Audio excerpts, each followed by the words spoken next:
प्रिय विद्यार्थियों, नमस्कार। आज हम हिंदी व्याकरण के पत्र लेखन विषय के ऊपर चर्चा करेंगे। तो आइए सबसे पहले जानते हैं कि पत्र लेखन है क्या।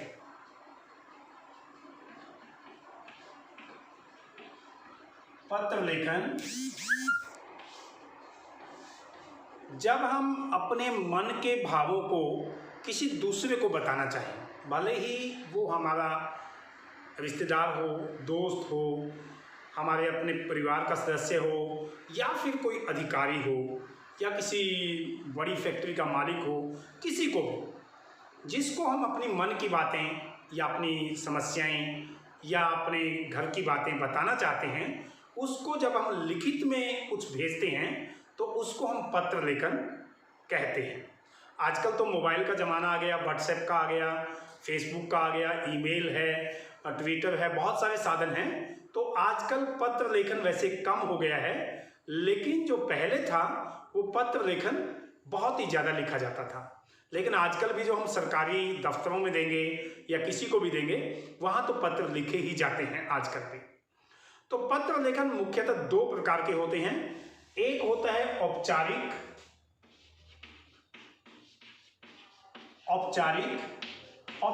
पत्र हैं जो हम किसी को अधिकारी को देते हैं। जैसे हम स्कूल की प्रिंसिपल मैम को कोई पत्र लिखेंगे, प्रार्थना पत्र लिखेंगे, वो एक औपचारिक है। घर में चोरी हो गई, पुलिस स्टेशन पे पुलिस को किसी को देना है, वो एक औपचारिक पत्र है। ठीक है। आग लग गई, फायर ब्रिगेड को देना है, औपचारिक पत्र है। कोई जमीन का काम या घर का नक्शा पास करवाना है, किसी ऐसे अधिकारी को देना है, वो एक औपचारिक पत्र है।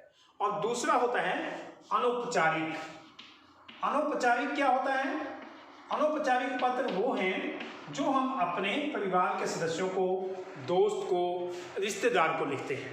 भले वो किसी टाइप का लिखा जाए, शुभकामना संदेश हो, या फिर शोक संदेश हो, या फिर धन्यवादी पत्र हो, या कोई जानने की इच्छा हो, या कुछ बताने की इच्छा हो, किसी भी प्रकार के पत्र हों जो अपने रिश्तेदार को लिखे गए, अपने घर के सदस्यों को लिखे गए, मित्र को लिखे गए, वो सारे पत्र अनौपचारिक होते हैं। दोनों ही पत्र लिखने की जो विधियां हैं वो अलग अलग हैं। तो आइए हम अभी आपको बताते हैं कि कौन सा पत्र कैसे लिखा जाता है। सबसे पहले जो औपचारिक पत्र है, अंग्रेजी में इसको फॉर्मल लेटर कहते हैं। क्या कहते हैं? फॉर्मल लेटर, औपचारिक पत्र को। तो औपचारिक पत्र कैसे लिखे जाते हैं वो हम आपको बता रहे हैं। सबसे पहले इन पत्रों को लिखने के लिए ऊपर में सेवा में का प्रयोग किया जाता है, सेवा में। उसके बाद जिस अधिकारी को लिखा जा रहा है उसके पद का नाम,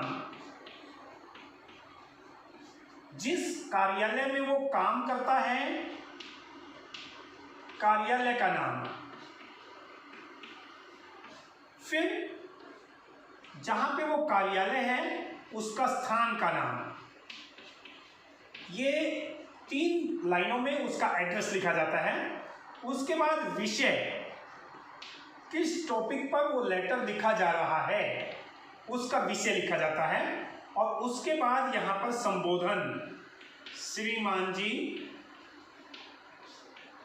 या फिर महोदय या महोदया, कुछ भी हो सकता है। और उसके बाद हम डायरेक्ट अपनी बातें कहना स्टार्ट कर देते हैं।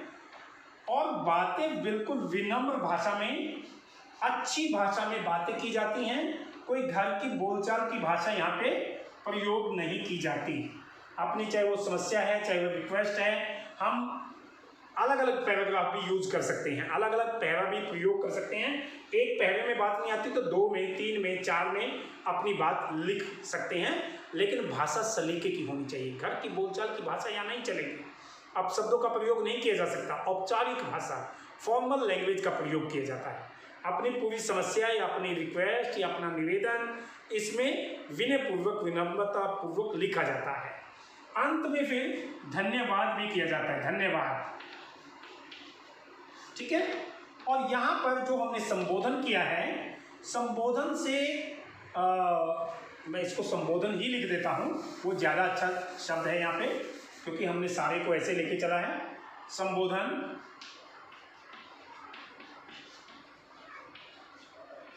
और संबोधन के बाद इस संबोधन से संबंधित शब्द यहाँ पे लिखा जाएगा। ठीक है, यहाँ पे संबोधन से संबंधित शब्द, उसके बाद अपना पता लिखा जाएगा और पता के बाद यहाँ पे दिनांक लिखा जाएगा। तो इस तरीके से औपचारिक पत्र लिखे जाते हैं। अब मैं आपको साफ साफ क्लियर करके बता देता हूं कैसे लिखे जाएंगे। सेवा में पद का नाम, सपोज करो कि आप प्रिंसिपल को पत्र लिख रहे हैं, तो यहाँ पे प्रधानाचार्य आ गया, प्रधानाचार्य महोदया, रिस्पेक्ट का शब्द लगा दिया। उसके कार्यालय का नाम, इसका कार्यालय है यहाँ असम राइफल पब्लिक स्कूल। स्थान का नाम, स्थान के नाम की जगह आ गया कोहिमा। विषय, आपको 3 दिन का अवकाश चाहिए तो आप लिख देंगे 3 दिन के अवकाश हेतु प्रार्थना पत्र। संबोधन, संबोधन होगा क्योंकि ये महिला है तो यहाँ पे क्या होगा, श्रीमती जी या महोदया। उसके बाद मेन चीज में आ जाएंगे कि स्वीय निवेदन यह है कि मुझे घर पर जरूरी काम है, इसलिए मैं 3 दिन तक विद्यालय नहीं आ सकता, तो कृपया मुझे 3 दिन का अवकाश दें या देने की कृपा करें, धन्यवाद। उसके बाद संबोधन से संबंधित शब्द, वो हमारी प्रिंसिपल थी तो यहाँ हमने लिखा आपका आज्ञाकारी शिष्य, लड़का है तो, लड़की है तो लिखा आपकी आज्ञाकारिणी शिष्या। अपना पता पता से पहले यहाँ पे नाम भी आएगा, नाम लिखा, फिर पता लिखा। प्रिंसिपल के लिए आपका पता क्या है, आपकी क्लास और रोल नंबर लिखा जाएगा। उसके बाद अंत में दिनांक लिखा जाएगा और दिनांक लिखने की एक परिपाटी है, हम तारीख को डिजिट में लिखेंगे, महीने को शब्दों में लिखेंगे, कोमा लगाएंगे, उसके बाद साल को फिर हम अंकों में लिखेंगे। तारीख अंकों में, महीना शब्दों में, कोमा, और जो वर्ष है, साल है, उसको फिर हम अंकों में लिखेंगे। अब इसी का दूसरा नमूना देखिए। मान लीजिए आप पत्र चोरी हो गई आपके घर में, आप पुलिस अधिकारी को लिख रहे हैं, तो आपने सेवा में लिखा और यहाँ पे क्या लिखा, पुलिस अधिकारी। ठीक है, शहर, थाना शहर कोहिमा। विषय, चोरी हुए सामान की सूचना देने हेतु प्रार्थना पत्र। यहाँ पे श्रीमान जी, श्रीने निवेदन यह है कि मेरे घर में 14 अगस्त को चोरी हो गई है, जिसमें मेरे घर का टीवी, फ्रिज, कूलर और कुछ रसोई का सामान चोरी हो गया है। आपसे निवेदन है कि आप उसकी जांच करके मेरे सामान को ढूंढने का कष्ट करें, धन्यवाद। अब यहाँ संबोधन से संबंधित शब्द कि भवदीय या प्रार्थी या आपका आज्ञाकारी, कुछ भी, उसके बाद अपना नाम और उस अपने घर का एड्रेस यहाँ लिखा जाएगा, फिर दिनांक उसी स्टाइल में लिखी जाएगा। ठीक है, हस्ताक्षर बीच में यहाँ पे नाम से पहले किए जाते हैं। तो ये है औपचारिक पत्र लिखने का तरीका। आगे हम आपको बता रहे हैं अनौपचारिक पत्र कैसे लिखे जाते हैं। अनौपचारिक, देखिएगा अनौपचारिक पत्र लिखने का तरीका क्या है वो हम आपको बता रहे हैं। यानी जो हम अपने रिश्तेदार को, भाई बंधु को अनौपचारिक पत्र कैसे लिखे जाते हैं। इन पत्रों में सबसे पहले यहाँ पे हम पता लिखते हैं। पता वो 2 लाइन में हो सकता है। उसके बाद यहाँ पे दिनांक लिखते हैं। दिनांक के बाद यहाँ पे हम संबोधन करते हैं और संबोधन के साथ साथ हम यहाँ पे अभिवादन भी करते हैं। अभिवादन। उसके बाद हम अपना मूल पत्र लिखना स्टार्ट कर देते हैं।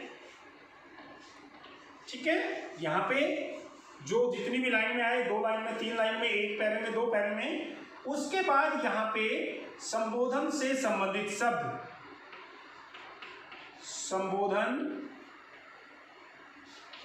से संबंधित शब्द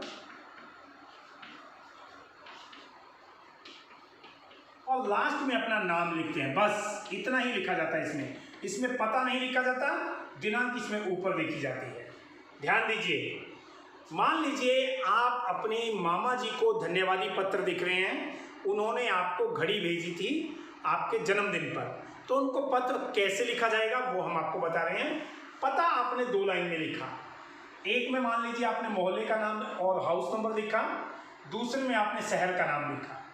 उसके बाद दिनांक लिखने का वही स्टाइल जो आपको बताया, तारीख अंकों में, महीने का नाम शब्दों में, कोमा, साल का नाम, फिर अंकों में। उसके बाद संबोधन, बड़ा है तो आदरणीय शब्द, पूज्य मामा जी, पूज्य दादाजी, क्योंकि ये तो बड़े हैं हमारे, तो हमने बोला आदरणीय मामा जी। अभिवादन, चरण स्पर्श या प्रणाम, कुछ ऐसा बोलेंगे हम। उसके बाद हम सब यहाँ पर कुशल हैं, आशा है आप भी अपने घर पर कुशल होंगे।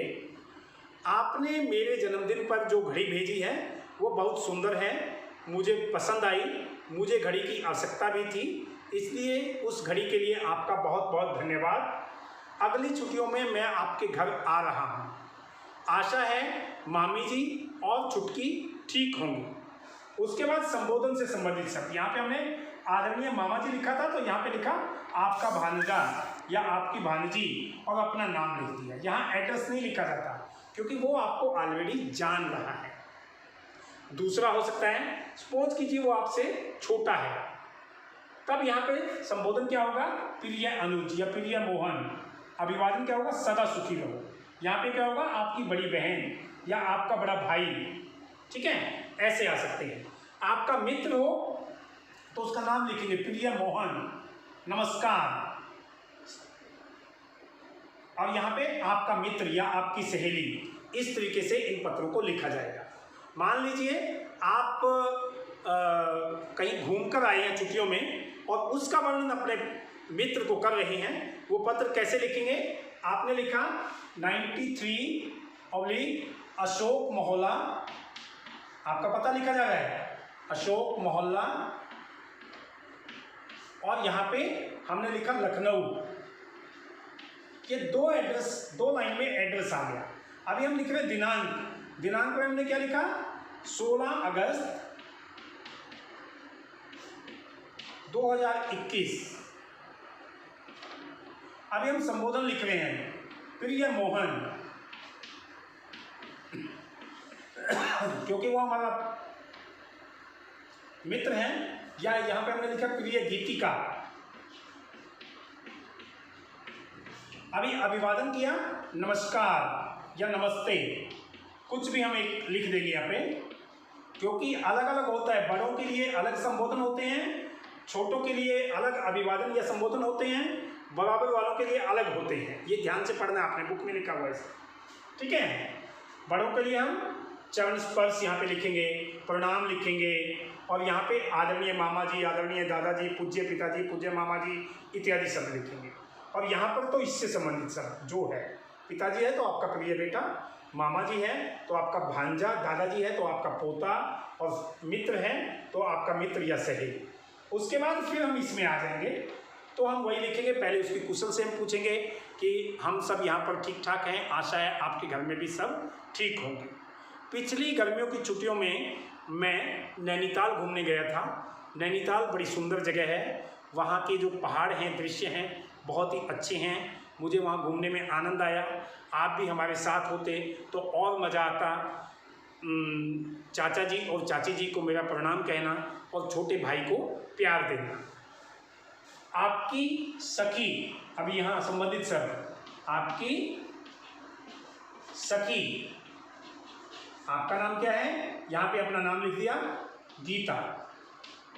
तो इस तरीके से ये अनौपचारिक पत्र लिखे जाएंगे। दोनों पत्रों को लिखने का तरीका अलग अलग है, औपचारिक को भी, अनौपचारिक को भी। तो आशा है आपको ये वीडियो पसंद आएगा। धन्यवाद।